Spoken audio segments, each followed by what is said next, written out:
Berkshire Hathaway Home Services sales executives for our video message of the week. All right, this week's message is entitled Exercise.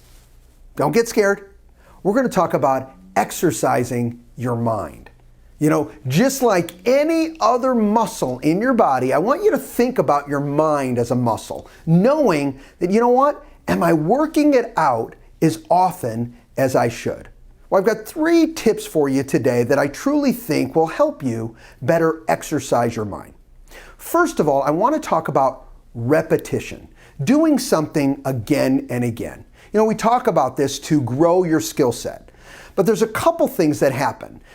Certainly, growing and improving your skills is one of them. As you repeat something again and again and again, your skill set grows. But you also build a consistent habit by doing this. And think about it. If you're practicing properly, you know what, on an ongoing basis, you're building that habit, and it's certainly something that's going to support and grow your business. So it builds skills, it creates that consistent habit, and lastly, and very importantly, it grows your confidence.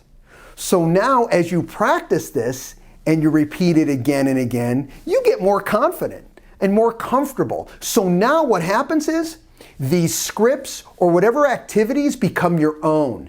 And so when you're speaking to a buyer or you're speaking to a seller, they're your words. And you've tweaked some of them and you've moved some of them around, but guess what? Now it's you. And everyone, including yourself, feels more comfortable. The next thing that you want to make sure you're doing in exercising your mind is you've got to provide direction to your mind. You know, they say 60,000 thoughts come through our brain every single day.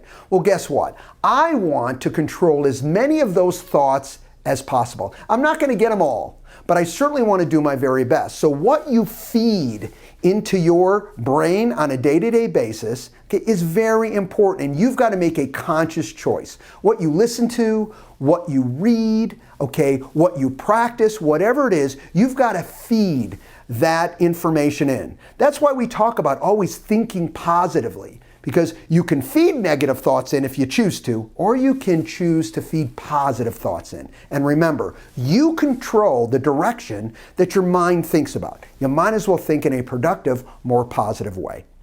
And last but certainly not least is interaction.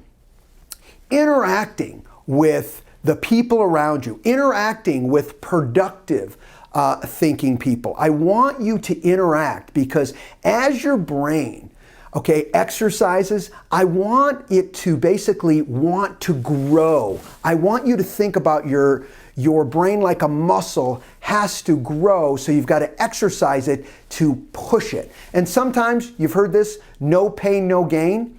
Let's take, instead of the word pain, let's take fear and put it in there. So maybe by interacting with people who are more productive, who really are doing some things that maybe it's out of your comfort zone, by you interacting with them, that gives you the opportunity to get you out of your comfort zone. You get better, okay, by interacting. You basically work out your brain by interacting with other people. You know, our thought processes are our responsibility. Okay? We can choose to let other people affect it, or we can choose to take command of our thought process and exercise our mind in a proper way. Have a great week, everybody, and we'll talk to you next week. Bye-bye.